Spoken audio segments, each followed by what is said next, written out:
네, 11월 4일 오늘 민수기 1장 1절부터 46절까지의 말씀입니다. 여러분 큐티를 하다 보면 큐티는 이제 관찰, 해석, 적용이잖아요. 근데 관찰과 해석과 적용이 다 잘 되는 본문이 있고 그 다음에 어떤 관찰만 되는 본문도 있어요. 해석하기도 쉽지 않은 본문들. 예를 들면 오늘 같은 본문들은 해석도 쉽지가 않죠. 관찰 정도로 그쳐야 할 본문들이에요. 반면에 어떤 율법 같은 경우, 그 다음에 예수님의 어떤 메시지 같은 경우는 우리가 해석도 할 수 있고, 그걸 내 삶 속에서 적용도 좀 할 수 있어요. 그런데 이제 오늘 본문은 그러기가 쉽지 않아서 관찰을 주로 한번 해보도록 하겠습니다. 자, 1절에 보면 둘째 해, 둘째 달, 첫째 날. 이거는 출애굽을 한 후 2년 2월 1일이 됐다는 거예요.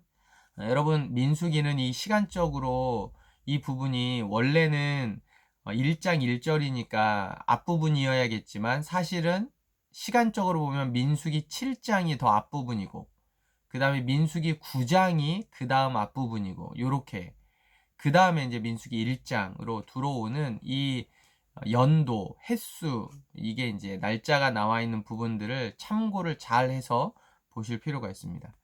자, 이 둘째 해, 둘째 달, 첫째 날에는 싸움에 나갈 만한 모든 사람을 계수하라 라고 하는 거예요. 그러니까 인구조사를 하는 이유는 전쟁을 대비하기 위해서죠. 내가 가나안에 이제, 지금 어디에요? 이제 시내 광야에서 10하루, 약 2주 정도가 지나면 가데스 바네아에 도착합니다. 그리고 가데스 바네아, 민수기 13장에 도착을 하죠. 거기서 40일 동안 정탐을 한 이후에 전쟁을 하러 가나안에 들어가는 게 어쩌면 초기의 계획일 수 있어요. 초기의 계획. 그 초기의 계획을 이제 이스라엘 백성들이 이제 그 첫 시작으로, 전쟁의 첫 시작으로 인구를 조사를 하게 됩니다. 자, 출애굽을 했을 때 애굽과의 전쟁은 하나님이 하셨어요. 자, 두 번째 가나안에 들어가서 전쟁은 이스라엘 백성이 합니다. 이 사실을 여러분 잘 기억하셔야 되고 출애굽했을 때는 노예의 신분이었어요. 그때 당시는 노예의 신분. 그러니까 기대할 게 별로 없죠. 하나님의 입장에서는 노예들에게 무언가를 기대할 게 없습니다. 오히려 그 하나님께서 모세를 바로 해변길로 인도하지 않고 광야길로 인도한 건 해변길로 인도하다 보면 전쟁이 필수적인데 전쟁을 하게 되면 이스라엘 백성이 어떻게 돼요? 다시 애굽으로 돌아갈까 하여 광야길로 길게 돌아갔다고 출애굽에 나와 있잖아요. 그런 이제 정체성, 노예란 정체성인데 지금은 신의 광야에서 언약을 받고 십계명도 받고 그다음에 하나님의 백성으로 딱 인침을 받았기 때문에 이제는 어떻게 됩니까? 노예가 아니라 정당한 자유인으로 이제 전쟁을 치를 수 있을 정도의 수준이 된 거예요.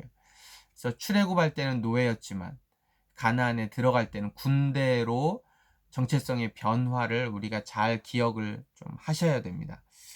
자, 그리고 5절부터 여러분 16절까지에 보면 12지파들을 관찰할 수 있어요.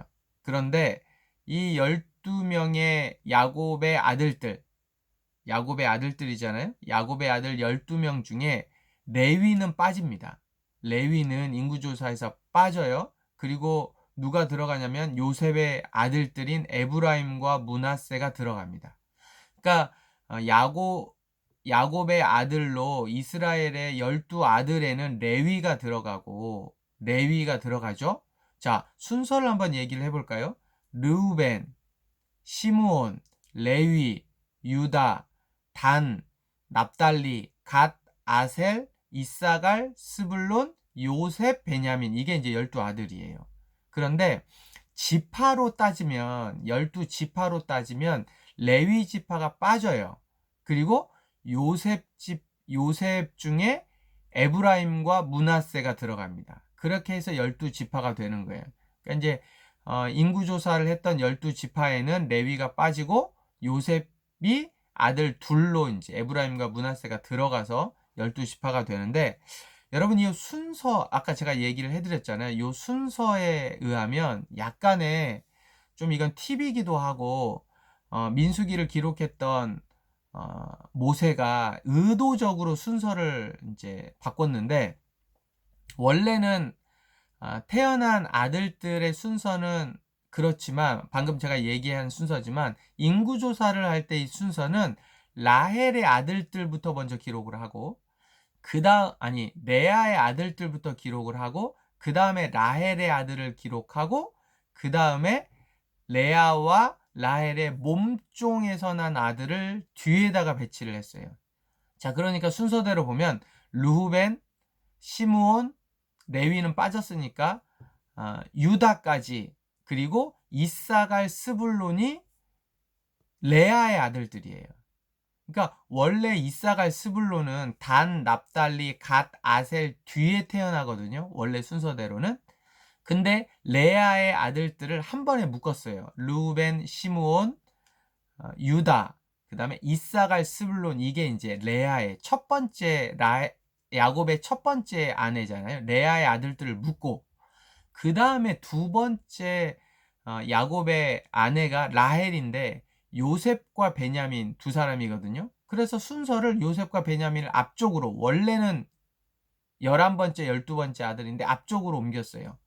그리고 난 다음에 단, 납달리, 갓, 아셀. 이제 우리 성경에 우리 큐티에 보면 단 다음에 아셀, 그 다음에 갓, 그 다음에 납달리 이렇게 이제 바꿨는데 요 이제 네 명은 비라와 실바라는 레아와 라헬의 몸종에서 낳은 아이들을 뒤쪽으로 배열을 좀 했습니다. 이게 조금 뭐냐면 특이한 배열이에요. 원래 아들들의 순서대로 쭉 했는데 요번에는 레아의 아들들을 따로 묶고 이사갈 스불론까지 묶고 그 다음에 라헬의 아들을 묶고 그 다음에 비라와 실바의 아들들을 뒤로 묶었던 약간 의도적인 기록이다라고 여러분이 조금 TMI일 수는 있는데 이런 부분이 조금 보일 수도 있어요. 전체를 좀 알면. 자, 그 다음에 19절에 보면 위치는 여전히 시내 광야입니다. 시내 광야, 아직 바란 광야라고 이야기하는 가데스 바네아에 가기 전이에요. 자, 그 다음에 46절에 보면 총 계수된 자가 60만 3,550명이다 라고 기록을 하고 있습니다. 이 인구는, 이 사람은 출애굽 1세대들이에요. 출애굽 1세대들입니다. 그런데 민수기에서 이들이 다 하나님 앞에 불순종하게 되어져서 이 인구 중에 여호수아와 갈렙을 제외하고는 가나안 땅에 못 들어가죠.